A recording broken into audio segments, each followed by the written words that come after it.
अस्सलाम वालेकुम, welcome to my channel. कैसे हैं आप सब? उम्मीद करती हूँ कि सब खैरियत से होंगे।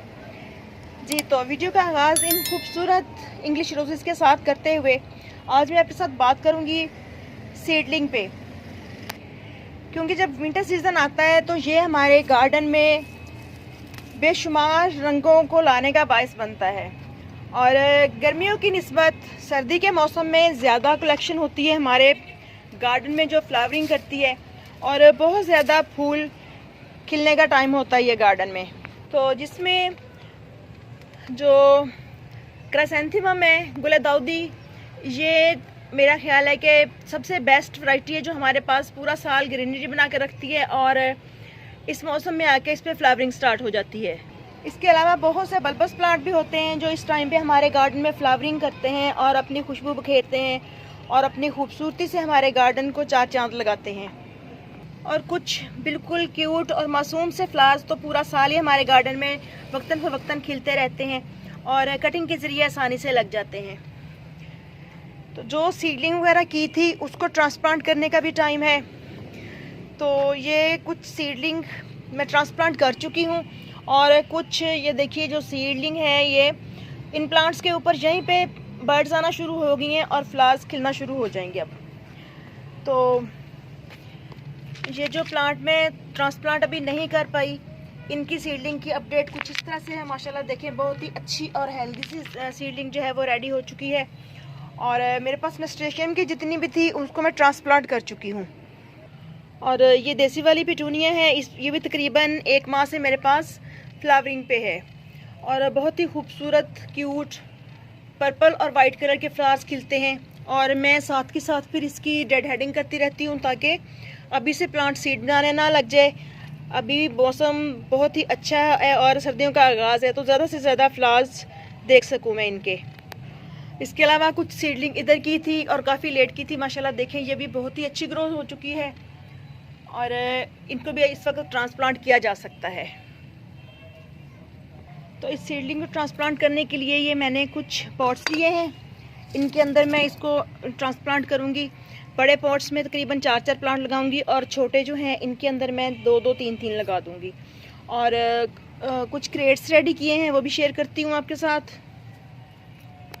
तो इस सीडलिंग को किस तरह से हमने ट्रांसप्लांट करना है मैं आपको अक्सर बताती रहती हूँ वीडियोज़ में, जब भी मैं किसी प्लांट को ट्रांसप्लांट करती हूँ, कि मैं प्लांट्स को ज़्यादा से स्ट्रेस देना पसंद नहीं करती। मैं पहले से पानी डाल देती हूँ और फिर इस तरह से थोड़ा सा मिट्टी भी साथ आ जाती है और यूँ एक एक करके या 2-2 करके प्लांट्स को निकालती हूँ और दूसरी जगह पे शिफ्ट कर देती हूँ। ये देखिए इस तरह रूट बॉल के साथ। तो इस तरह से कुछ सीडलिंग जो है ट्रांसप्लांट कर रही हूँ क्योंकि प्लांट्स बहुत ज़्यादा हैं और स्पेस कम है मेरे पास। तो इस वाले पॉट में मैं ये वर्बीना की सीडलिंग ट्रांसप्लांट कर दूँगी। एक प्लांट इस पॉट में रहने दूँगी और 3 प्लांट इस पॉट में लगा दूँगी। इसको भी इसी तरह से मैंने निकालना है। शेयर करती हूँ आपके साथ कि किस तरह से मैं सीडलिंग ट्रांसप्लांट करती हूँ। इस तरह से इसको रूट बॉल के साथ निकाल लेना, ये देखिए। और ये वाला प्लांट जो है इसी तरह रूट बॉल के साथ निकाल के सेंटर में कर दूँगी। तो ये वर्बीना के मैंने 3 पॉट्स में लगा दिए हैं। फिर मेरा इरादा बदल गया तो मैंने एक प्लांट एक पॉट में लगाया है, 6 इंच का पॉट है, और दूसरा 1 में। और ये जो 8 इंच का पॉट है इसके अंदर मैंने 2 प्लांट लगा दिए हैं वर्बीना के। इंशाल्लाह अब इसको थोड़ा थोड़ा सा पानी देना है क्योंकि मिट्टी पहले से गीली है। अगर मिट्टी खुश्क हो तो फिर आप अच्छी तरह से भर के पानी डाल दें, अगर मिट्टी गीली हो तो फिर बिल्कुल हल्का सा पानी देना जो प्लांट्स की रूट्स को मिल जाए और मिट्टी थोड़ी सेट हो जाए। और बिल्कुल साइड से इस तरह से हल्के हाथ से आपने सेट कर देना है प्लांट को। नेक्स्ट है हमारे पास मैरीगोल्ड। तो मैरीगोल्ड के भी ऐसे प्लांट निकालते जाना है हमने और इनको फिर जगह जगह पे शिफ्ट कर देना है। जहाँ जहाँ आपने पॉट्स में जगह बनाई हुई हो या ज़मीन में शिफ्ट करने हो तो भी ठीक है। तो जब भी आपने पनीरी ट्रांसप्लांट करनी हो तो कोशिश ये करनी है कि सबसे पहले उसके अंदर पानी डाल दे, कम अज़ कम 2-3 घंटे के लिए पहले, ताकि प्लांट्स जो हैं वो रूट्स टूटे बगैर बाहर आ जाएं। और अब मगरिब की नमाज के बाद थोड़ा अंधेरा भी हो चुका है और कॉस्मोस की जो सीडलिंग है मैं वो ट्रांसप्लांट कर रही हूँ। तो इस तरह से 4-4, 5-5 प्लांट्स लगा दिए हैं और इधर ये बास्केट्स ग्रो रेडी की थी मैंने। इनके अंदर भी नीचे किचन वेस्ट भर के तो इनके ऊपर मिट्टी डाली हुई है। तो ये कॉस्मोस के प्लांट्स इसके अंदर ट्रांसप्लांट कर दूंगी एक एक करके। तो नेक्स्ट डे सुबह जो प्लांट्स ट्रांसप्लांट किए हुए हैं उनकी अपडेट भी आप देखते जाएं। और ये है स्टॉक फ्लावर्स की सीडलिंग। स्टॉक फ्लावर्स की सीडलिंग इसके अंदर भी मैंने पहले पानी डाल दिया था और अब एक एक दो दो करके प्लांट्स निकाल लेंगे और डिफरेंट पॉट्स के अंदर शिफ्ट कर देंगे।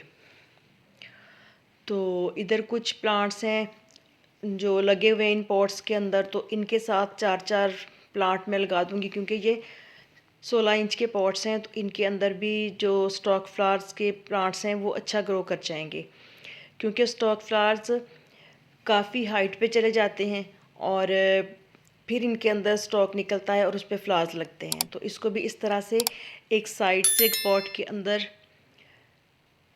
खुरपी की मदद से डाल के तो आप इस तरह रूट बॉल निकाल लें और फिर इन प्लांट्स को अलग अलग करके डिफरेंट जगहों पे लगा दें। और अगर आप चाहें तो आप पूरे का पूरा जो पॉट के अंदर से रूट बॉल होता है वो सारे का सारा बाहर निकाल लें और फिर इसको अलग अलग करके भी लगा सकते हैं।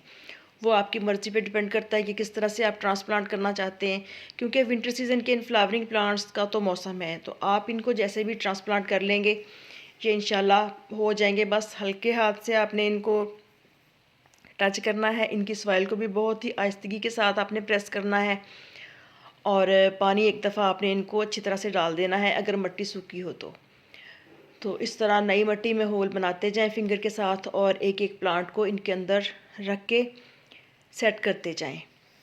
तो इस तरह ये जितनी भी नीरी है मैं सारी की सारी लगा लूँगी। और ये देखिए जी प्लांट्स लग चुके हैं और अब इनके अंदर पानी डाल देंगे। कुछ पॉट्स के अंदर चार चार पाँच पाँच प्लांट्स लगा दिए हैं क्योंकि जगह बिल्कुल भी नहीं है। पॉट्स को खाली करती हूँ और फिर मैं साथ साथ इनकी मिट्टी को सेट करके नई मिट्टी डाल के इनके अंदर तो फिर प्लांट्स को ट्रांसप्लांट करती हूँ। और बाकी जो प्लांट्स लगे हुए हैं पॉट्स के अंदर उनमें अगर जगह होती है मुझे लगता है कि यहाँ ये प्लांट सर्वाइव कर जाएगा तो फिर मैं इनके अंदर दूसरे प्लांट्स के साथ ही और ये वाले प्लांट्स भी लगा देती हूँ जो पनीरी वगैरह होती है। तो इधर भी लाक्सपुर की सीडलिंग निकली हुई है और ये सेल्फ सीडलिंग के ज़रिए सारे के सारे प्लांट्स बने हुए हैं। यहाँ पे गुल दाऊदी। और नेक्स्ट जो प्लांट में ट्रांसप्लांट करने जा रही हूँ ये देखिए ये पनीरी ये है पिटोनिया की। ये मिक्स कलर की है और स्टॉक फ्लावर्स और पिटोनिया की पनीरी में भावलपुर से लेके आई थी। तो इसको हल्का सा हीट करेंगे पॉट को और रूट बॉल निकाल लेंगे सारे का सारा और एक एक प्लांट करके डिफरेंट प्लांट पॉट्स के अंदर मैं इनको लगाती जाऊंगी। तो इनके अंदर वेल ड्रेन सॉइल ऐड कर ली है। इसमें थोड़ा सा कार्डन कंपोस्ट और सैंड गार्डन सॉइल और इसके अलावा वुड ऐश शामिल है। तो इस तरह से ये देखिए बस ये आप कोशिश करें कि जब पनीरी ट्रांसप्लांट करनी हो तो कार्डन कंपोस्ट या कोई भी खाद हो उसको कम से कम इस्तेमाल करना है। जब देखें कि प्लांट अपनी ग्रोथ स्टार्ट कर चुके हैं तो उस टाइम आप फिर फर्टिलाइज़र कोई भी दे सकते हैं, लिक्विड फर्टिलाइज़र डाल दें या आप इस तरह लीव कंपोस्ट डाल दें या आप कार्डन कंपोस्ट डाल दें, वो भी 15 दिन के गैप से। और पॉट का हिसाब देख के कि पॉट कितने इंच का है तो फिर थोड़ी थोड़ी सी डालनी होती है। बहुत ज़्यादा फर्टिलाइज़ अगर हम कर देंगे तो बेबी प्लांट्स होते हैं ये जल जाते हैं। तो इनको ना बहुत ज़्यादा पानी की ज़रूरत होती है ना बहुत ज़्यादा खाद की। तो इस तरह से ये देखिए एक एक प्लांट रूट्स के साथ उठाते जाएंगे और मुख्तलिफ पॉट्स के अंदर सेट करते जाना है बिल्कुल हल्के हाथ के साथ। तो यूँ हमारी सारी की सारी पनीरी ट्रांसप्लांट हो जाएगी। बस चंद चीज़ों का आपने ध्यान रखना है कि जब मिट्टी खुश्क हो तो आपने पानी डालना है और फर्टिलाइज़र उस टाइम पे देना है जब आप देखें कि प्लांट्स अपनी ग्रोथ स्टार्ट कर चुके हैं।